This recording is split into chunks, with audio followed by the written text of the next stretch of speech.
Hello மக்களே! இந்த video வாயிலாக உங்க எல்லாரையும் சந்திக்கிறது எனக்கு ரொம்ப சந்தோஷம். இன்னைக்கு நம்ம டிஸ்கஸ் பண்ண போற டாபிக் ஃபியூச்சர் கன்டினியூஸ் டென்ஸ். இந்த காலம் மிகவும் எளிதாக கற்றுக்கொள்ளக்கூடிய ஒரு காலம். இத தமிழ்ல எதிர்கால தொடர்நிலை காலம் அப்படின்னு சொல்லுவோம். அதாவது எதிர்காலத்துல, வருங்காலத்துல, ஃபியூச்சர்ல குறிப்பிட்ட இந்த நேரத்துல நான் இத செஞ்சுகிட்டு இருப்பேன் அப்படின்னு சொல்றது தான் ஃபியூச்சர் கன்டினியூஸ் டென்ஸ். சரிங்களா? ஒரு எக்ஸாம்பிள் சொல்றேன். I will be studying. நான் படித்துக் கொண்டிருப்பேன். ரைட்? ஸோ ஃபியூச்சர் கன்டினியூஸ்ல subject to object as usual வந்துரும். வில் கூட பி சேர்த்து சொல்லணும். வெர்ப் 1 கூட ஐஎன்ஜி சேர்த்து சொல்லணும். இதுதான் ஃபியூச்சர் கன்டினியூஸ்க்கும் சிம்பிள் ஃபியூச்சருக்கும் இருக்கிற வித்தியாசம். சிம்பிள் ஃபியூச்சர் சென்டென்ஸ் நம்ம எப்படி சொல்லுவோம்? I will become a doctor அப்படின்னா நான் டாக்டர் ஆவேன். அவ்வளவுதான். சிம்பிளா இருக்குதுல்ல. அதுல பி வராது. வெர்ப் 1 கூட ஐஎன்ஜி சொல்ல மாட்டோம். அதுவே ஃபியூச்சர் கன்டினியூஸ்ல வில் கூட பி வரும். வெர்ப் 1 கூட ஐஎன்ஜி வரும். இதுதான் வித்தியாசம். அடுத்தது பாருங்க. She will be cooking food. அவள் உணவு சமைத்துக் கொண்டிருப்பாள். இருப்பாள். சோ இது ஃபியூச்சர். சரியா? She will be. Will Beena ஃபியூச்சர்ல நடக்க போற ஒரு செயலை நான் சொல்றேன். குக்கிங் அப்படின்னா சமைத்து கொண்டிருப்பாள். ஐஎன்ஜி சேர்த்து சொல்றேன். சரியா? ஃபியூச்சர்ல அந்த பொண்ணு குறிப்பிட்ட இந்த நேரத்துல என்ன செஞ்சுக்கிட்டு இருப்பான்னா, அவ சமைச்சுக்கிட்டு இருப்பா அப்படின்னு சொல்ல வரேன். ரைட்?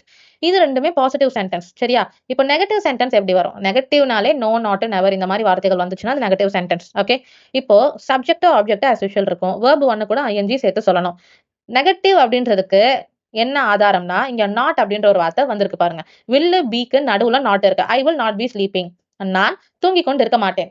எனக்கு தெரியும், நீ வேணா பாரு, நாளைக்கு 6 மணிக்கு காலையில நீ தூங்கிட்டு இருக்கதான் போற அப்படின்னு சொன்னோம்னா, no, I will not be sleeping. நான் தூங்கிக் கொண்டு இருக்க மாட்டேன் அப்படின்னு சொல்றது. சரிங்களா? அடுத்தது பாருங்க. They will not be travelling. அவர்கள் பயணம் செய்து கொண்டிருக்க மாட்டார்கள். தே அவர்கள் பயணம் செய்து கொண்டிருக்க மாட்டார்கள். Will not be travelling. சரியா? சோ இந்த வில் நாட் பி அப்படின்ற இந்த வார்த்தைகள் தான் நெகட்டிவ் சென்டென்ஸ்க்கு வரும். அப்புறம் மெயின் ஃபார்ம் வெர்ப் கூட ஐஎன்ஜி சேர்த்து சொல்லணும். அதுதான் இங்க என்னது? டிராவலிங். சரியா? அடுத்தது பாருங்க. கேள்வி வாக்கியங்கள் எப்படி அமைக்கிறது ஃபியூச்சர் கண்டினியூஸ்ல? மோடல் ஆக்சிலரி வெர்ப் ஃபர்ஸ்ட் வந்துரும். அதுதான் வில். சரியா? Will subject, be form verb, verb 1 அது கூட ING object. Will you be studying tomorrow? நீ நாளை படித்துக் கொண்டிருப்பாயா? கேள்வி வாக்கியம். சரியா? Will you be studying? நீ நாளை படித்துக் கொண்டிருப்பாயா? நாளை அப்படின்றதுதான் என்னது? டுமாரோ. ரைட்? யூ அப்படின்றது நீ. படித்துக் கொண்டிருப்பாயான்றது will you be studying tomorrow. சரியா? அடுத்தது பாருங்க. Will she be waiting for me? அவள் எனக்காக காத்து கொண்டிருப்பாளா? சோ கேள்வி வாக்கியம்னாலே இருப்பாளா, வருவாளா, செஞ்சிருப்பாளா, செய்வாயா இப்படின்னு வந்துச்சுன்னா அதுதான் கேள்வி வாக்கியம். சரிங்களா? அடுத்தது பாருங்க. இப்ப ஃபியூச்சர் கண்டினியூஸை எந்தெந்த இடங்கள்ல எல்லாம் யூஸ் பண்ண வேண்டும்? Action happening at a specific future time. அதாவது எதிர்காலத்தில் குறிப்பிட்ட நேரத்தில் நடந்து கொண்டிருக்கும் செயல். Tomorrow at 8 PM I will B வாட்சிங் டிவி அப்படின்னு நான் சொல்றேன். இதுக்கு என்ன அர்த்தம்? நாளை இரவு 8 மணிக்கு நான் டிவி பார்த்து கொண்டு இருப்பேன். சோ குறிப்பிட்ட ஒரு நேரத்த சொல்லி, அந்த நேரத்துல நான் என்ன செஞ்சுகிட்டு இருப்பேன் அப்படின்றத நான் சொல்றேன். நாளைக்கு 8 மணிக்கு நான் விளையாண்டுகிட்டு இருப்பேன். இல்ல நாளைக்கு 8 மணிக்கு நான் சாப்பிட்டுக்கிட்டு இருப்பேன். ஐ will B eating. I will B drawing. I will B dancing. இப்படி சொன்னோம்னா அதுதான் ஃபியூச்சர் கன்டினியூஸ் டென்ஸ். சரிங்களா? சோ ஒரு ஆக்ஷன் ஃபியூச்சர்ல குறிப்பிட்ட நேரத்துல என்ன செஞ்சுகிட்டு இருப்போம்? அந்த ஒரு ஆக்ஷன் என்னவா இருக்கும் அப்படின்றத சொல்றதுக்கு தான் ஃபியூச்சர் கன்டினியூஸ் டென்ஸை யூஸ் பண்றோம். அடுத்தது எதிர்கால திட்டங்கள். Next week we will be traveling to Chennai. அடுத்த வாரம் நாங்கள் சென்னைக்கு பயணம் செய்து கொண்டிருப்போம். சோ உங்களுக்கு நீங்க போட்டு இருக்கிற பிளான சொல்றது. நெக்ஸ்ட் வீக் நம்ம எங்க இருப்போம்னா, right? Next week we will be traveling to Chennai அப்படின்னா இங்க we will be இருக்குதுல்ல, அதுதான் இதுல future continuous. we will be traveling. நம்ம பயணம் செய்து கொண்டிருப்போம். எங்க? சென்னைக்கு. எந்த வாரம்? அடுத்த வாரம். யாரெல்லாம்? நாங்கள் எல்லாரும். சரியா? Next week we will be traveling to Chennai. அடுத்தது பாருங்க. Polite questions. அதாவது நம்மளோட வயசு கூட இருக்கிறவங்க இல்ல அபிஷியல்ஸான இடத்துல நம்ம ரொம்ப மரியாதையாக கேள்வி கேட்க வேண்டும். கரெக்ட் தானே? இதை எப்படி சொல்லலாம்னா, will you be using your laptop tonight? இன்று இரவு நீங்கள் லேப்டாப் பயன்படுத்தி கொண்டிருப்பீர்களா? இருப்பீர்களா? சரியா? இன்று இரவு. இததான் நம்ம டுனைட் அப்படின்னு சொல்றோம். நீங்கள், யூ, லேப்டாப் அது அப்படியே தான் இருக்கு. பயன்படுத்தி கொண்டிருப்பீர்களா? Using. Will you be using. சரியா?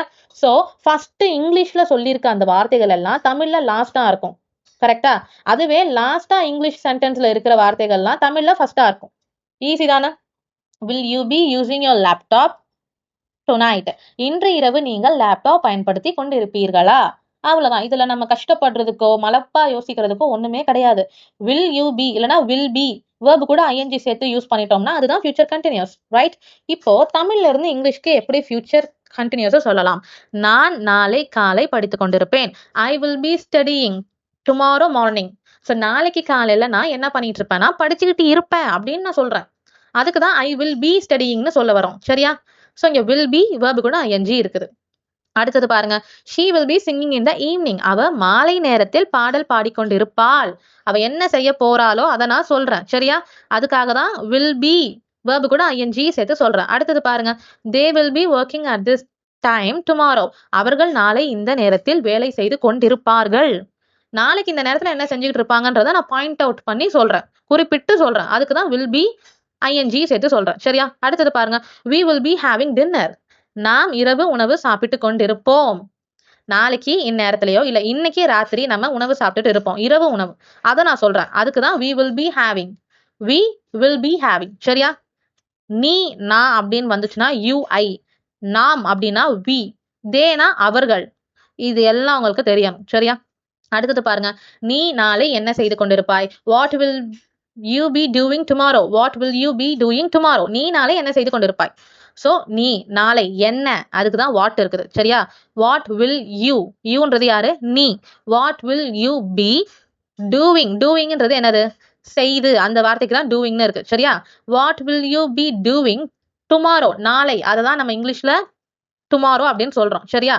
அடுத்தது பாருங்க, அவர் 10 மணிக்கு தூங்கிக் கொண்டிருப்பார். எனக்கு தெரிஞ்ச அந்த ஆளு 10 மணிக்கெல்லாம் தூங்கிடுவான்டா அப்படின்னு சொல்லுவோம்ல, அதுதான் he will be sleeping at 10 PM.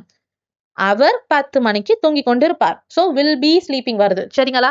அடுத்தது பாருங்க, இப்ப சிம்பிள் ஃபியூச்சருக்கும் ஃபியூச்சர் கண்டினியூஸ்க்கும் இருக்கிற வித்தியாசம். I will study tomorrow அப்படின்னு சொன்னோம்னா அது சிம்பிள் ஃபியூச்சர். ஏன்னா இங்க வெறும் verb மட்டும்தான் வருது, பேஸ் ஃபார்ம் verb மட்டும்தான் வருது, will கூட be எல்லாம் வரல. அதுவே I will be studying tomorrow at 10 AM.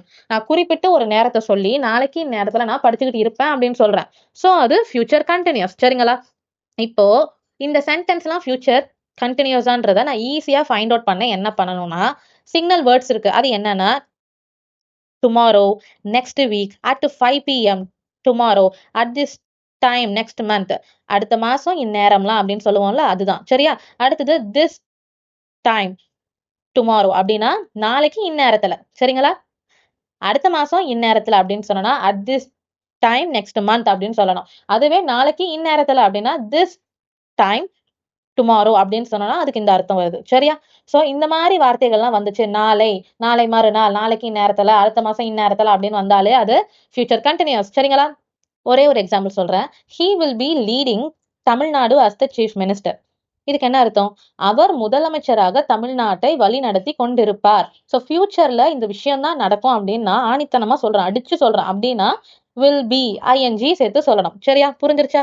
So நீங்க பண்ண வேண்டிய வேலை என்னன்னா, ஃபியூச்சர் கண்டினியூஸ் யூஸ் பண்ணி ஒரு 3 சென்டென்ஸ் நீங்களா ஃப்ரேம் பண்ணி கமெண்ட் செக்ஷன்ல போட்டாலும் சரி, இல்ல நம்ம வாட்ஸ்அப் குரூப்ல அனுப்புனாலும் சரி, அது உங்கள் விருப்பம். பட் ப்ராக்டிஸ் பண்ணுங்க. தேங்க்யூ.